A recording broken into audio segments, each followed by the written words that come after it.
ये सिर्फ एक मूवी रिव्यू है, तो इसे कोई भी सीरियसली मत लेना। ये The Root, Think Studio, Passion Studios और जंगली म्यूजिक की मूवी है। मैं दी रूट और जंगली म्यूजिक का चैनल लिंक डाल रहा हूँ डिस्क्रिप्शन में, जाके इन्हें सब्सक्राइब कर लेना। इतने लोग मुश्किल से जाके इसको उठा रहे हैं, ये इतना ज्यादा भारी कैसे है? हाँ, पर मेन कैरेक्टर है ना, तो वजन तो खुद ही बढ़ जाता है।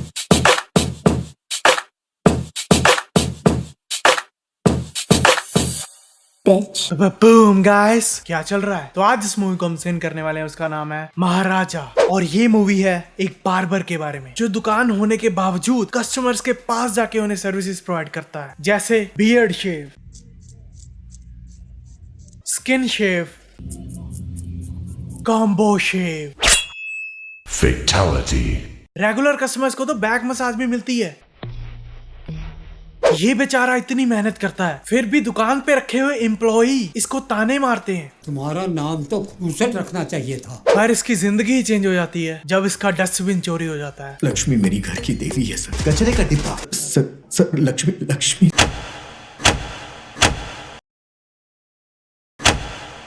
कोई कुत्ता भी नहीं आएगा। इसके ये बोलने के बाद कि दुकान में कोई कुत्ता भी नहीं आएगा, तुरंत ही ये बंदा दुकान में आ गया, वो भी कुत्ते के साथ। उसने अपने डॉग को एंट्रेंस पे क्यों छोड़ दिया, वो भी दरवाजे के बीच में? कोई बाहर से अचानक आ गया तो? एडवर्टीजमेंट, ट्रक के अंदर ड्राइवर ही नहीं है, तो ये ट्रक चल कैसे रहा था? बैटरी के जुबान केसरी वाले पापा चला रहे थे क्या? इस शॉट में देखो यार, इसके पीछे 3 रेड शर्ट वाले खड़े हैं, जो नेक्स्ट शॉट में कैमरा एंगल चेंज होने पर दिख ही नहीं रहे हैं। जादू। और अचानक से इसके पीछे इतने सारे लोग कहां से आ गए? पिछले शॉट में तो नहीं दिख रहे थे इतने सारे लोग, और पिछले शॉट में तो इसके पीछे बिल्डिंग भी नहीं थी, ये कहां से आ गई? जादू।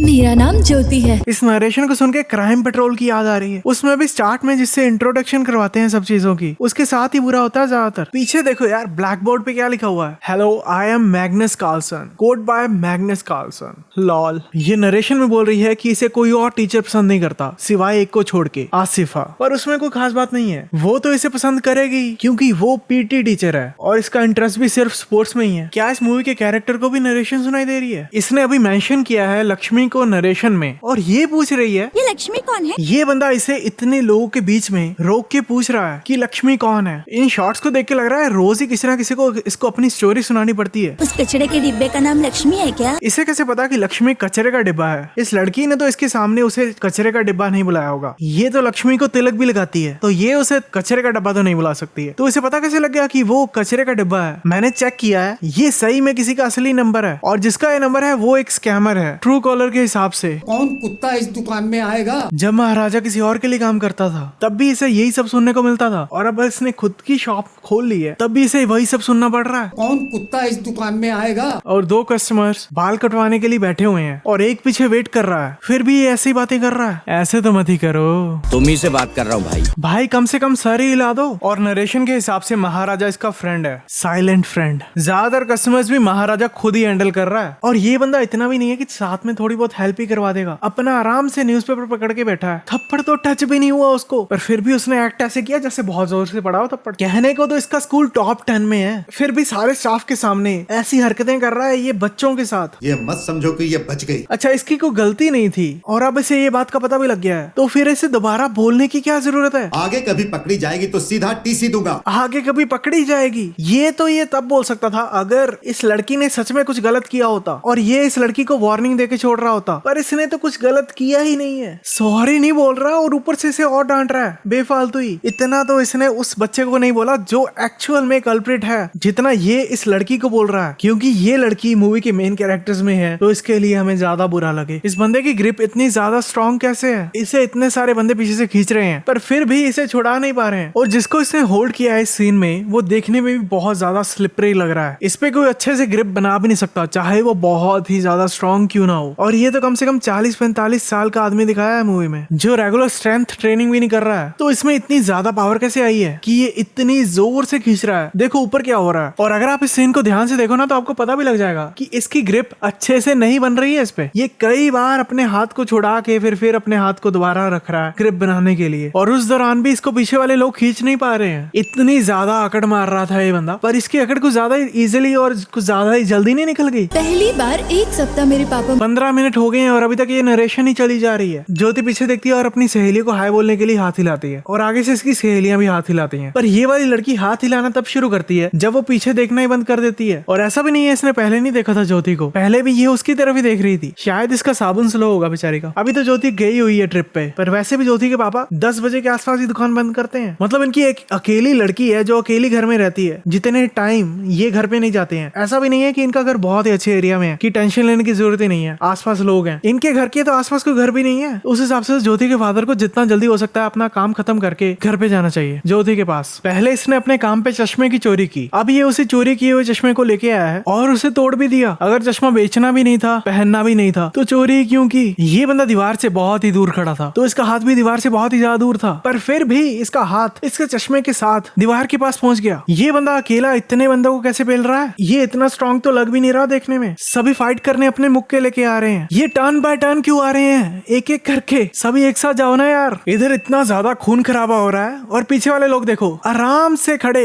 इनको देख रहे हैं। अरे निकलो यहाँ से, मेरा चश्मा चोरी करके बचेगा नहीं तो। भाई इतनी पिटाई करवा के अब डायलॉग मार रहे हो, लाहौल। अब ये क्या है भाई? इतनी तो कुछ खास बात ही नहीं थी। इसको इतना ज्यादा गुस्सा आ गया कि इसने लात ही मार दी इसको। ये कुछ ज्यादा नहीं हो गया? इतने लोग इसको खींच रहे हैं फिर भी इसकी पकड़ देखो यार। इस बंदे ने इसको दंदी तक मार दी थी, पर दंदी का भी कोई असर नहीं हुआ इसको। भाई दंदी लगती है ना तो हाथ खुद छूट जाता है, पर इसको तो कोई असर ही नहीं होता यार। जब तक ये बंदा सांप को ऊपर करके नहीं दिखाता तब तक इनमें से किसी को कोई हैरानी नहीं हुई थी। इन्हें हैरानी सिर्फ ऊपर करने से हुई। सांप तो इसने हाथ में पकड़ा हुआ था ना, पर इन्हें शॉकिंग तभी लगा जब इसने सांप को ऊपर किया। पहले जब इतने सारे लोग एक साथ बाहर निकले थे तब कोई धूल नहीं थी बाहर, पर अब जब ये अकेला बाहर निकल रहा है तब इतनी सारी धूल अचानक से कहां से आ गई? इस शॉट को देख के ऐसा लग ही नहीं रहा कि धूल अंदर से आ रही है, और नेक्स्ट शॉट में ये पीछे से दिखाते हैं तब धूल गायब भी हो चुकी है। ये धूल उड़ के अचानक से कहां चलेगी? इसके पीछे बहुत सारे लोग खड़े हैं जो कि हमें दिखाया भी जाता है, पर फिर उन्हें मिरर के अंदर भी दिखना चाहिए ना, पर मिरर के अंदर तो कोई दिख ही नहीं रहा है।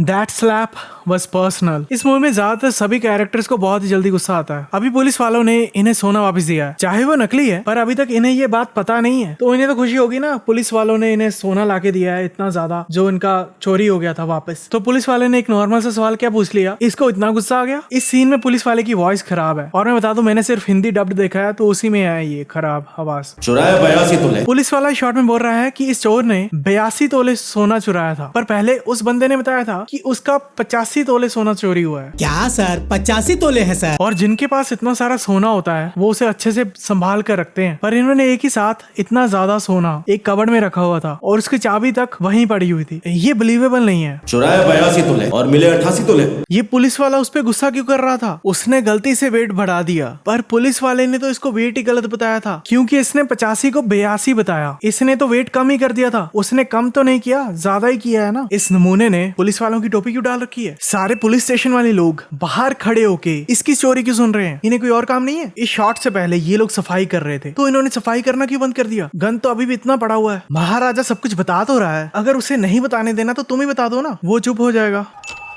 बेफालतू का बिल्डअप। इसका नाम पुलिस है, चोर है सर। चोर का नाम पुलिस है, तो अगर किसी ने इसको चोरी करते हुए देख लिया तो वो ऐसा बोलेगा ना, पुलिस ने चोरी कर ली हमारे घर में। इसको देख के हम बोल सकते हैं पुलिस को पुलिस वाला ही पेल रहा है। मुझे मार खानी है अभी। इसको मार पड़ने पर इतनी ज्यादा खुशी क्यों मिलती है? इतने लोग मुश्किल से जाके इसको उठा रहे हैं, ये इतना ज्यादा भारी कैसे है? हाँ, पर मेन कैरेक्टर है ना, तो वजन तो खुद ही बढ़ जाता है। इस शॉट में ये बंदा बीच में कर क्या रहा है इन सबके? ये इतने सारे लोग पहले से ऐसे बाहर खड़े हुए थे जैसे इसका ही वेट कर रहे हो। कुछ भी बात हो, ये बंदा अपना पोज बना के खड़ा हो जाता है। महाराजा ने अपने अकाउंट में सिर्फ पैसे डिपॉजिट ही करवाए हैं, कभी विड्रॉ तो करवाया ही नहीं है। 15 लाख रुपए सेविंग अकाउंट में रखे, और महाराजा का सेविंग्स अकाउंट है, पर फिर भी पैसे होने के बावजूद भी इसको इंटरेस्ट तो मिल ही नहीं रहा बैंक से। ये नहीं बताती है कि किचन में 25,000 रखे हैं, पर ये नहीं बताती है कि कहाँ पे रखे हैं, पर फिर भी वो इसको इतने इजीली मिल जाते हैं। इसको सिर्फ 2 सेकंड लगते हैं पैसे ढूंढने में, तो पैसे कहीं किचन की एंट्रेंस के पास ही रखे हुए थे, पर चेकिंग तो इन्होंने घर की कितनी बार कर ली होगी अब तक। और ये बंदा तो इसके लिए किचन में कुक भी कर रहा था, तो इसको पैसे दिखे कैसे नहीं? इन दोनों को इन्होंने रस्सियों से बांधा है, तो इसके चेन गले में कैसे रहेगी? ये तो इन्हें बांधते वक्त ही दिख गई होगी, पर ये इस नेकलेस को अब उतार रहा है जानबूझकर, ताकि हमें ये सीन और भी ज्यादा इंटेंस लगे। ये समझ नहीं आया कि जिस घर में ये माँ और बेटी रह रहे थे, यहाँ पे कोई और नहीं रहता है। इस औरत के हस्बैंड की डेथ हो चुकी है, तो ये इतने सुनसान एरिया में जहाँ पे आसपास कोई है ही नहीं, वहाँ पे 2 लोग क्यों रह रहे हैं? और घर को देख देख के ऐसा भी नहीं लग रहा कि इनके पास कोई पैसे की बहुत कमी होगी, तो इन्हें तो कब का शिफ्ट कर लेना चाहिए था यहाँ से। इस सेल्वा की खुद की बेटी है और ये अपनी बेटी से प्यार भी करता है, फिर भी अपने पार्टनर को लड़कियों के साथ जबरदस्ती करने से नहीं रोकता है। इस सीन में सेल्वा की लड़की की हंसने की साउंड आ रही है, जबकि हंसी नहीं रही है। फिनोलेक्स पाइप्स देखिए अगर सोने का होता तो हमसे पार करके नहीं जा सकता था। Explains everything. क्यों दुनिया में कोई और शॉप नहीं है सोने की? मेंटास।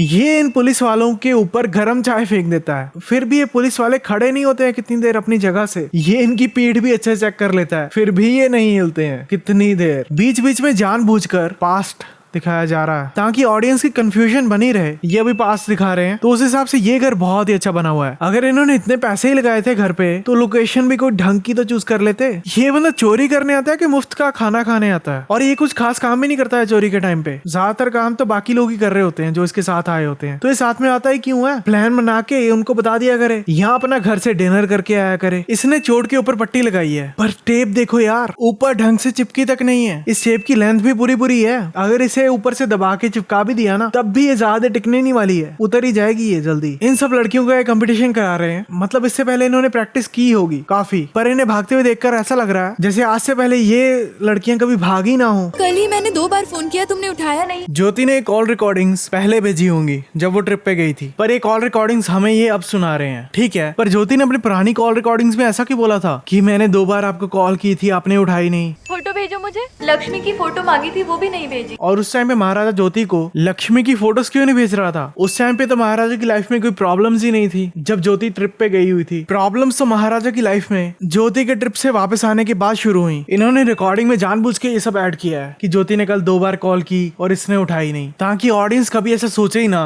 कि ये रिकॉर्डिंग्स पुरानी हो सकती हैं। अगर कोई ऐसा सोच भी रहा होगा ना, तो उसके मन में आएगा अगर ज्योति की ये पुरानी रिकॉर्डिंग्स हैं, तो उसने रिकॉर्डिंग्स में ऐसा क्यों बोला है कि महाराजा ने उसको फोटोज ही नहीं भेजी? फोटोज तो वो तभी नहीं भेजेगा ना अगर लक्ष्मी उसके पास नहीं होगी। तो सभी लोगों को ऐसा ही लगेगा कि लक्ष्मी सही में खो गई है, महाराजा उस डस्टबिन को ही ढूंढ रहा है। जबकि इन्हें ऐसा नहीं दिखाना चाहिए था मेरे हिसाब से, क्योंकि इससे लग रहा है कि ये ऑडियंस को मजबूर कर रहे हैं कि उनकी सोच कचरे के डिब्बे तक ही बनी रहे। जिस बंदे को महाराजा ढूंढ रहा है वो गलती से शॉप में उसी टाइम होने की वजह से इस केस में जुट जाता है। महाराजा की किस्मत अच्छी है, ये बंदा इस कचरे के डिब्बे को कब से ढूंढ रहा है, पर इसके पास फोटो 6 मिनट पहले ही आई है। इस शॉट में लिखा आ रहा है 6 मिनट्स अगो ऊपर, पर नेक्स्ट शॉट में लिखा आ रहा है 5 मिनट्स अगो, और इससे पहले वाले शॉट में टाइम भी 4:37 था, पर इस शॉट में टाइम भी पीछे चला गया है, अब 4:36 है। That slap was personal. कचरे तो अंदर क्यों आया? ब्रो किसी अच्छे साइकेट्रिस्ट को दिखाओ, दिमाग ठीक नहीं है तुम्हारा? ऐसे लोग पुलिस में भर्ती कैसे हो जाते हैं? ना नहीं, एक फोटो ही दी है इसने उसको, इतना ज्यादा इंटेंस म्यूजिक प्ले करने की क्या जरूरत थी? ब्रो तब तक हिलाता रहा फोटो को जब तक उसने फोटो की तरफ देखा नहीं। ये सीन दोबारा से पूरा स्टार्ट से दिखाने की क्या जरूरत थी? और ये तो महाराजा की सोच है ना, तो इसमें ये स्नेक क्यों दिख रहा है इसे? ये महाराजा की किस्मत कितनी ज्यादा अच्छी है, ये जब जाके उस आदमी के पास खड़ा होता है तब पूरी दुनिया की बातें छोड़ के वो उसी बारे में बात कर रहा होता है जिसके बारे में इसे जानना होता है, कार के बारे में। वो तो इसकी किस्मत अच्छी थी, इसने सुन लिया, क्योंकि बाद में जब ये खुद पूछता है तब ये कुछ भी इसे नहीं बताते हैं अच्छे से। जिसको ये ढूंढ रहा था वो भी खुद ही आ गया इसके पास जब ये वहाँ पे मौजूद था। कमाल की किस्मत है यार इसकी। तो मेरी कार चुरा के ले गया। ये अब ऐसी बात करता ही क्यों है? कार वाली बात को बीच में लाने की कोई जरूरत नहीं थी, शायद इसीलिए बोलता है ताकि महाराजा जो पास में खड़ा है उसको सब कुछ क्लियर हो जाए कि ये वही बंदा है जिसको ये ढूंढ रहा है। मेरा चश्मा चोरी करके मुझे ही मार रहा है, तो मेरी कार चुरा के ले गया, ऊपर से मुझे ही मार रहा है। इन्होंने जब पहले ये सीन दिखाया था तब ये कुछ और ही बोल रहा था, और अब तो इसका डायलॉग ही चेंज हो गया है। पहले ये बात भी चश्मे की कर रहा था, पर अब ये कार के बारे में बात कर रहा है। पूरी मूवी में इन्होंने इसकी पकड़ को फेविकॉल के जोड़ से भी ज्यादा अच्छा दिखाया है। और ये ऊपर वाला बंदा जो पीछे टूल को लेके खड़ा है, वो टूल को पीछे क्यों खींच रहा है जबकि ये लोग इसका हाथ छुड़वा रहे हैं और इनका मकसद इसकी बाजू को काटना था। तो दूसरी बाजू काट लो उतनी देर, अगर वो नहीं छूट रही तो दूसरी को काटोगे तो शायद दर्द होने पे छोड़ दे अपनी पकड़ को दूसरे हाथ की। वो भी शायद है, मैं पक्का नहीं बोल सकता इस बात को। ये बंदा महाराजा की बाजू को काट रहा था, उस हिसाब से इसका एम काफी ज्यादा इधर वाली साइड को होना चाहिए था। पर देखो यार ये मार कहाँ पे रहा था इसको। अगर महाराजा उस बंदे के हाथ को ना भी खींचता ना, तब भी इस बंदे ने चोक कर देना था। महाराजा की पहले इन लोगों से बहुत ज्यादा धुलाई हुई थी, तो अभी तो इसकी हालत बहुत ज्यादा खराब हो जानी चाहिए थी। पर ये तो बिल्कुल सही है, जैसे कुछ हुआ ही ना हो। ये 40-45 साल का बंदा इतनी मार खाने के बावजूद भी 5 लोगों को एक साथ पीट रहा है विदाउट एनी स्पेशल ट्रेनिंग। पर इंडियन मूवी है तो हीरो को सुपर हीरो तो बनाना ही है, और ये भी जाहिर सी बात है इन गुंडों में किसी के पास भी गन नहीं होगी। अगर होती भी तो इन्होंने पास आ जाना था इसके और गन सर पे मारने की कोशिश करनी थी, ना कि दूर से शूट करना था।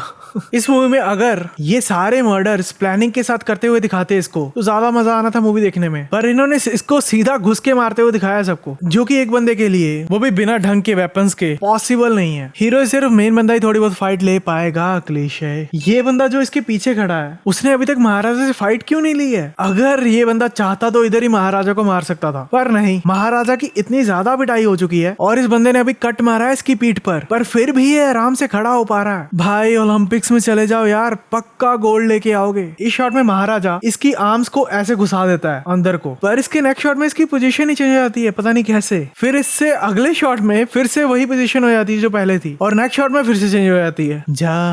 जैसे महाराजा ने इसको खड़ा किया था ना, इसका हाथ वहां तक पहुंचना नहीं था इसे खोलने के लिए। अगर इसकी आर्म्स की पोजीशन वैसे ही रहती जैसे महाराजा ने इसको सेट किया था, तो आगे चल के जो कुछ भी ये करता है वो एक्चुअल में पॉसिबल ही नहीं था बिना उस जादू के। उनमें से एक तेरी एरिया के पुलिस स्टेशन में है। तो महाराजा इसकी बात सुन के ही पुलिस स्टेशन में उस बंदे को ढूंढने गया था, पर महाराजा इसकी बात पे ट्रस्ट करता ही क्यों है? ये बंदा तो झूठ भी बोल सकता है ना। ये बंदा महाराजा की लात पे मार के जाता है, तो महाराजा लात पे चोट लगने के बावजूद भी इस बंदे के आगे कैसे पहुंच गया? इस शॉट में क्लियरली दिख रहा है कि अगर महाराजा फुल स्ट्रेच भी डाल दे, तब भी मुश्किल से इसका वेपन उसको टच होगा, तो ये इसका सर कैसे काट देता है? और ये बंदा महाराजा को देख के आराम से महाराजा से और दूरी बना सकता था, पर ये अपनी बाइक को सीधा ही लेके जाता रहता है। ये वही बंदा है जो बार में घुस के इतने लोगों को पीट के आया है, पर अब ये खुद के अड्डे में एक बंदे को भी नहीं संभाल पाया। अगर सही बताऊं तो ये महाराजा को तब भी मार सकता था जब इसने उसकी लात पे चाकू मारा था, तब परफेक्ट अपॉर्चुनिटी थी महाराजा को मारने की। पर वो मेन कैरेक्टर है तो डर लग रहा है ना इसे भी, जिसका नाम याद करने की ये कोशिश कर रहा है। वो बंदा पास में ही बैठा है, किसी ना किसी रीजन के कारण ये उसकी तरफ फिर भी नहीं देख पाएगा। क्लीशे।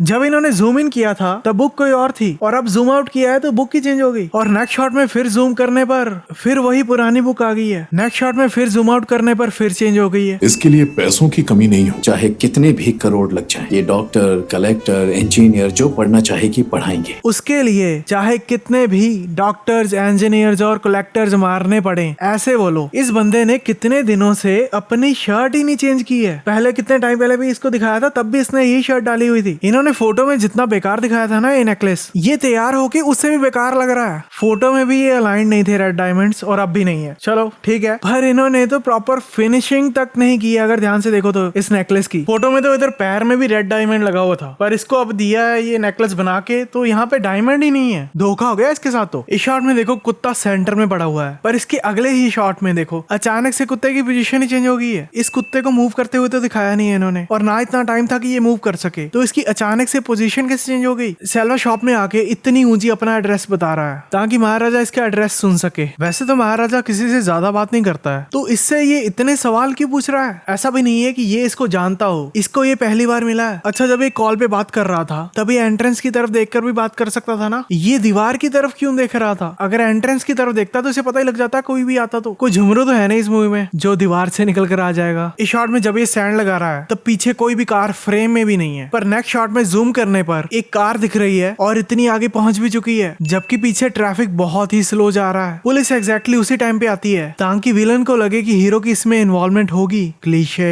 ये महाराजा तो पहले से चल पड़ा था अंदर को, और पुलिस वाले अपनी कार से धीरे धीरे उतर रहे थे, तो ये पुलिस वाले पूरे महाराजा के पीछे पीछे कैसे आ रहे हैं? महाराजा को तो इनसे पहले ही अंदर होना चाहिए था। पीछे इस पुलिस वाले को गोली लगी है, पर इसके साथ जो पुलिस वाला है वो इसे बस पकड़ के खड़ा हुआ है। कितने टाइम से इसका इलाज करवाओ, ऐसे तो मत ही करो। या ये इसे पहले लेके चला जाता हॉस्पिटल, और यहाँ ये यहाँ से जल्दी निकलते। उसको गोली लगी है यार। महाराजा का फोन इंटरनेट से कनेक्टेड ही नहीं है, जिससे क्लियर हो रहा है कि ये रिकॉर्डिंग्स पुरानी है। ये रिकॉर्डिंग्स पुरानी है, फिर भी इन पे टाइम 12:30 है, और एग्जैक्ट 12:30 ही ये इन पुरानी रिकॉर्डिंग्स को सुन रहा है। एग्जैक्ट 12:30 सुनने की क्या जरूरत थी? अभी कौन सा पुलिस वाले इसको देख रहे थे? बस ऑडियंस की कंफ्यूजन बढ़ाने की कोशिश हो रही है यहाँ पे। और ज्योति को इन्होंने मोबाइल पे रिकॉर्डिंग सेंड करते हुए दिखाया था, तब मोबाइल की स्क्रीन को इन्होंने ब्लर कर दिया था, पर फिर भी दिख रहा है कि इधर टुडे लिखा हुआ है। पर जब महाराजा अपने मोबाइल पे रिकॉर्डिंग्स व्हाट्सएप पे खोलता है, तब रिकॉर्डिंग के ऊपर डेट लिखी हुई है, जिससे क्लियरली पता लग रहा है कि ये रिकॉर्डिंग्स पुरानी है, चाहे ये जितना भी छुपाने की कोशिश कर लें। वैसे तो हमेशा ये घर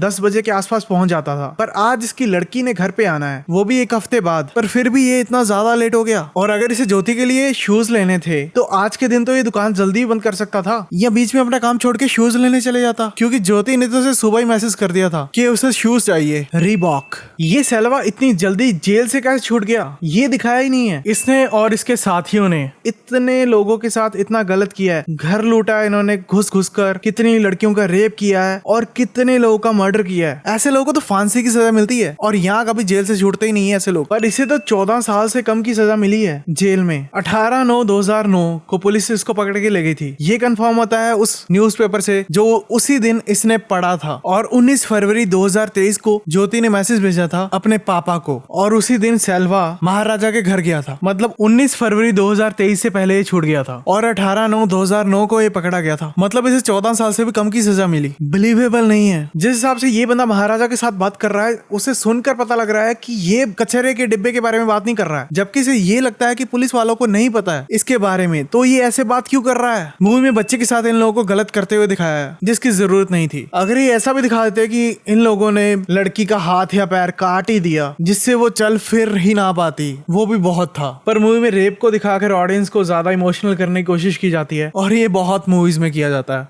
फिनोलेक्स पाइप्स। पुलिस वालों ने आखिरी बंदे का पता कर लिया था, तो उन्होंने महाराजा को उसकी फोटो क्यों नहीं दिखाई। उन्होंने महाराजा को उसका नाम तो बताया ही होगा, तो सेल्वा की फोटो भी तो दिखाई जा ही सकती थी महाराजा को। वैसे भी उसने इतने सारे कांड किए थे तो उसकी फोटो तो ऑनलाइन भी मिल जानी थी। यहाँ पुलिस वाले अपने रिकॉर्ड से भी निकाल सकते थे कितनी देर तो वो जेल में रहा है। पर फिर भी पुलिस वालों ने महाराजा को उसकी फोटो नहीं दिखाई ताकि महाराजा उसको देख के इस सीन में शॉक्ड लगे। 15 साल पहले मुझे जेल में भेजा था। सेल्वा बोल रहा है कि महाराजा ने उसे 15 साल पहले जेल में भेजा था, पर जेल में तो इसने 14 साल से भी कम लगाए थे, ये मैंने पहले ही बताया था। और इसको छूटे को अभी 2 साल नहीं हुए हैं, तो इसका ऐसा बोलना गलत है कि 15 साल पहले इसको जेल में भेजा गया था। महाराजा को इसने इतने जोर से मारा सर पे, फिर भी इसे कुछ खास फर्क नहीं पड़ा। जिस हिसाब से इन्होंने दिखाया है मूवी में, उस हिसाब से देख के लगता है कि महाराजा की कोई इन्वॉल्वमेंट नहीं थी सेल्वा को जेल के अंदर करवाने में। पर ये बात महाराजा ने सेल्वा को एंड में भी नहीं बताई, जबकि सेल्वा ने खुद इसे बोला कि तुमने मुझे जेल में अंदर करवाया था। अगर महाराजा को ये क्लियर ही नहीं करना था तो सेल्वा को वो सब बोलते हुए दिखाने की जरूरत ही नहीं थी। मेरे हिसाब से तो एंडिंग और भी ज्यादा अच्छी होती अगर महाराजा सेल्वा को बताता कि उसने उसे जेल के अंदर नहीं करवाया था। इस सीन में जिस हिसाब से ये पत्थर फेंक रहा है, बिल्कुल फेक लग रहा है ये पत्थर। हीरो पहले मार खाएगा, क्लीशे। मार खाने के बाद हीरो पीटेगा, क्लीशे। महाराजा की बॉडी भी लोहे की बनी है, शायद कुछ भी नहीं होता इसे, जितनी मर्जी मार पड़े इसे। ये थप्पड़ तो इसको टच भी नहीं हुआ, ये भी नहीं हुआ। ये पत्थर भी बिल्कुल नकली लग रहा है शॉट में। महाराजा इसको पानी क्यों पिला रहा है? क्या जरूरत है इसको पानी पिलाने की? महाराजा ने खुद ज्योति को यहाँ पे बुलाया होगा, तो उसके आने के बाद ये यहाँ से उसको चलने को क्यों बोल रहा है? अगर इसने ज्योति को यहाँ पे नहीं बुलाया तो ज्योति को यहाँ पे बुलाया भी किसने होगा? और इससे पहले ये आराम से बैठा हुआ था और ऐसा लग रहा था इसको देखकर कि ये वेट कर रहा है किसी का। अगर ये चाहता ही नहीं था कि ज्योति सेल्वा को मिले तो वेट करने की बजाय ये ज्योति को यहाँ इस मैम को कॉल कर सकता था कि वो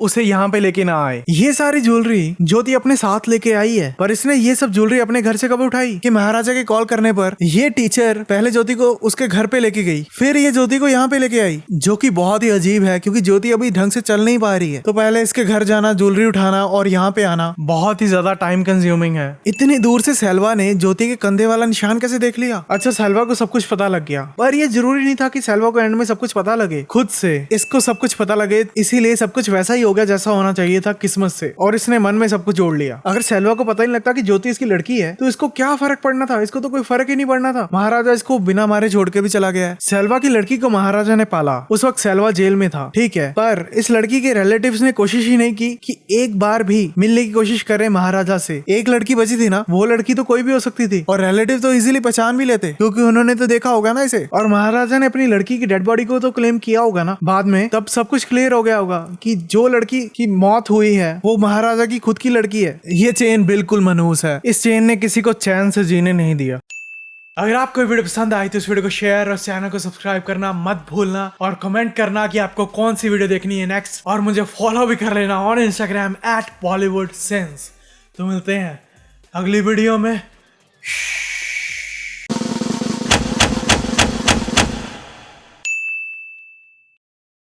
Don't worry, buddy. You're doing fine. Patrick.